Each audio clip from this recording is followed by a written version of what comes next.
Hello and welcome guys, welcome back to our channel. आप देख रहे हैं वास्ट एंड वर्सेटाइल और मैं हूं आपका दोस्त वागीश सक्सेना। तो आज की वीडियो में हम जानेंगे कि स्पेस एक्सप्लोरेशन और ओशन एक्सप्लोरेशन में से कौन ज़्यादा रहस्यमयी है। तो बिना टाइम वेस्ट करते हुए वीडियो को स्टार्ट करते हैं।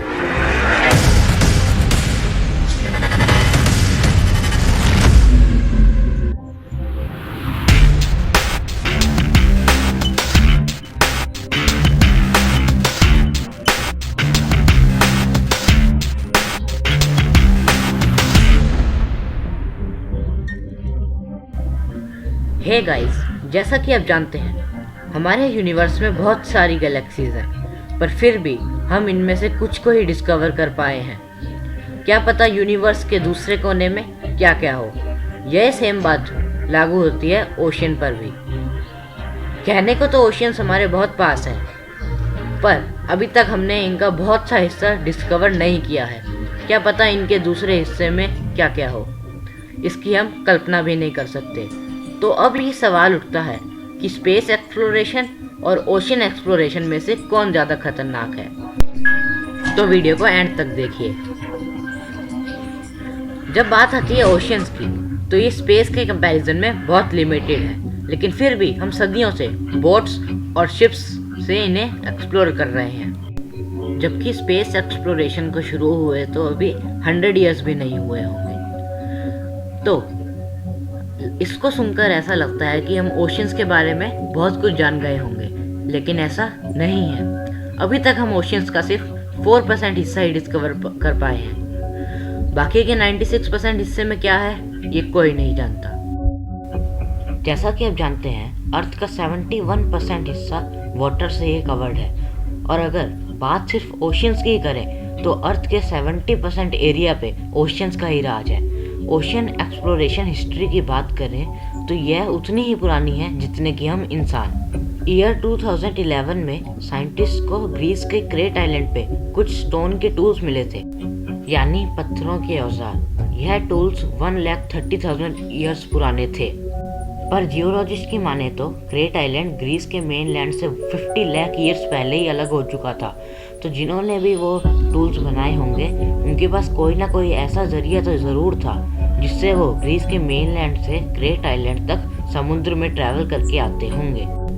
आज से करीब 6500 ईयर्स पहले एशियंट ग्रीक और चाइनीज़ लोगों ने खाने की तलाश में ट्रेड करना शुरू कर दिया था, और आज से करीब 6000 ईयर्स पहले एशियंट इजिप्ट के लोगों ने पानी का जहाज यानी कि शिप्स को बना लिया था।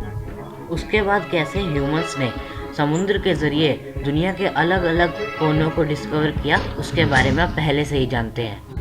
एक एस्टीमेट के मुताबिक हमारे ओशियंस में 1.3 × 10⁻21 लीटर्स पानी है, और पैसिफिक ओशन में स्थित मैरियाना ट्रेंच का चैलेंजर डीप अब तक का सबसे डीपेस्ट पॉइंट है, और इसकी गहराई 10,984 मीटर्स है।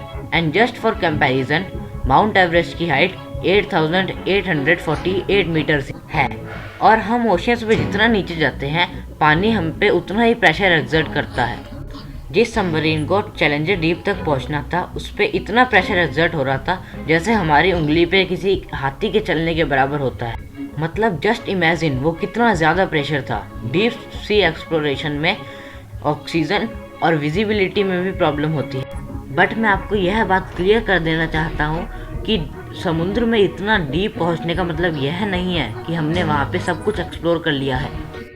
समुद्र के अंदर और कौन कौन से जीव प्रेजेंट हैं इससे हम आज भी काफ़ी हद तक अनजान हैं। अब बात करें अगर स्पेस की, तो यह तारों से भरा वो आसमान है जिसे हम रोज़ देखते हैं।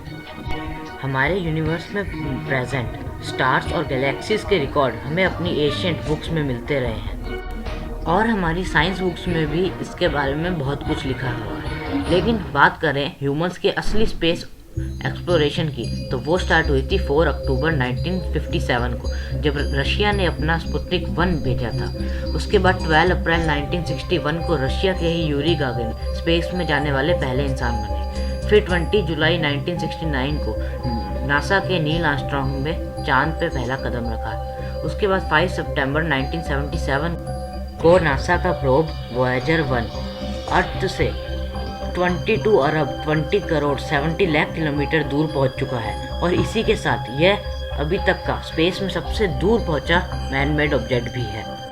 नासा की माने तो हमारे ऑब्जर्वेबल यूनिवर्स का डायमीटर 9300 करोड़ लाइट ईयर्स है। मतलब ये वही यूनिवर्स है जिसे हम एक्सप्लोर कर पाए हैं, ये एक्सप्लोर करने की एबिलिटी रखते हैं। अर्थ से 3200 करोड़ लाइट ईयर्स दूर GNZ11 गैलेक्सी वो सबसे दूर का ऑब्जेक्ट है जिसे हम अपने मोस्ट एडवांस टेलीस्कोप से देख पाए हैं। नाउ जस्ट इमेजिन हमारा यूनिवर्स कितना बड़ा है, लेकिन अगर पृथ्वी के कंपैरिजन में बात की जाए तो हमारे ओशंस भी कुछ कम छोटे नहीं हैं।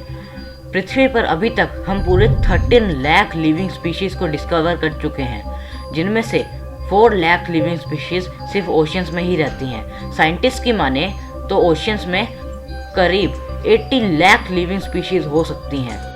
You may not believe, but अभी तक हम अपने ओशंस का सिर्फ 4% हिस्सा ही डिस्कवर कर पाए हैं। बाकी के 96% हिस्से में हमें क्या क्या मिले इसकी हम कल्पना भी नहीं कर सकते हैं। क्या पता विलुप्त कहे जाने वाले डायनासोर्स आज भी समुद्र की गहराइयों में रहते हों। हो तो ये भी सकता है कि पृथ्वी पर इंसानों की तरह ही कोई इंटेलिजेंट स्पीशीज समुद्रों की गहराइयों में हमसे छुप कर रह रही हों। आपने एटलांटिस की कहानी तो सुनी ही होगी, क्या पता वो शहर आज भी समुद्र के नीचे मौजूद हो। क्या क्या होने की पॉसिबिलिटीज हो सकती हैं। ओशंस की गहराइयों में इतने सुंदर जीव हो सकते हैं जिन्हें देखकर हमें अपनी आंखों पे विश्वास ही ना हो, और इतने खतरनाक जीव भी जो पूरी ह्यूमन स्पीशीज को ही खत्म कर दें। इंटरेस्टिंग बात तो ये है कि वो भी उसी ऑक्सीजन में सांस ले रहे हैं जिसमें हम लेते हैं, और क्या पता कुछ ऐसे जीव भी हों जो बिना ऑक्सीजन के जीवित हों। और यूनिवर्स की बात करें तो अभी तक हमने इसका 3% हिस्सा भी डिस्कवर नहीं किया है। फ्रैंक ड्रेक और कार्ल सेगन जैसे एस्ट्रोनॉमर्स की माने तो हमारे यूनिवर्स में एक्स्ट्रा टेरेस्ट्रियल लाइफ जरूर मौजूद है। हम धरती पे जिस लाइफ को यूनिक मानते हैं, क्या पता वो यूनिक ना हो और हम उसे अभी एक्सप्लोर नहीं कर पा रहे हों। अगर हमारे धरती पे लाइफ यूनिक नहीं है तो पूरे यूनिवर्स में 100 करोड़ ऐसी जगह होनी चाहिए जहाँ पे लाइफ मौजूद हो। ना जाने इस यूनिवर्स में कितनी लिविंग स्पीशीज़ होंगी।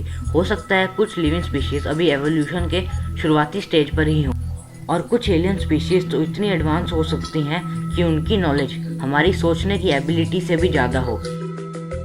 क्या पता फेसबुक पे मार्क जुकरबर्ग के साथ साथ कोई एलियन भी आपकी कन्वर्सेशन पढ़ रहा हो। ये यूनिवर्स है मेरे दोस्त, और यहाँ कुछ भी हो सकता है। दोस्तों, आज से अगर 100 साल पहले की बात करें तो इंसान के मन में ओशन और स्पेस के रहस्यों को जानने की क्यूरियोसिटी सेम ही थी, लेकिन 1950 का दशक आते आते हमारा पूरा फोकस स्पेस पे चला गया और ओशन एक्सप्लोरेशन लिमिटेड ही हो गया। लेकिन इसका मतलब बिल्कुल भी नहीं है कि इन दोनों ही फील्ड्स में रहस्यों की कोई कमी। ओशन और स्पेस एक्सप्लोरेशन दोनों में ही बहुत रिस्क है, और ना जाने इस राह पर हमारे सामने कितने चैलेंजेस आने वाले हैं, और ना जाने कितनी नई डिस्कवरीज होने वाली हैं। ये डिस्कवरीज, ये एक्सप्लोरेशन सब हमारी कल्पना से, हमारी सोच से, हमारी इमेजिनेशन से परे होने वाला है। दोस्तों, इन सब के बारे में जानकर हम अपने वर्ल्ड के बारे में बहुत कुछ जान सकते हैं, या डायरेक्टली कहूँ तो हम अपने बारे में बहुत कुछ जान सकते हैं। तो अब सवाल उठता है कि ओशन एक्सप्लोरेशन और स्पेस एक्सप्लोरेशन में से कौन ज़्यादा रहस्यमयी है और कौन ज़्यादा खतरनाक है, किससे हमारी ह्यूमैनिटी को खतरा हो सकता है। वेल दोस्तों, सीरियसली कहूँ तो इसका जवाब मेरे पास अभी नहीं है, लेकिन इसके बारे में आपकी क्या राय है, आप हमें कमेंट करके बता सकते हैं। गाइस, अगर आपको वीडियो पसंद आई हो तो हमारे चैनल को सब्सक्राइब कीजिए, हमारी वीडियोस को लाइक कीजिए और बेल आइकन को प्रेस करना बिल्कुल मत भूलिएगा, ताकि आपको और ऐसी अमेजिंग वीडियोस मिलती रहे। सो मिलते हैं नेक्स्ट वीडियो में, तब तक के लिए goodbye, keep exploring, stay safe.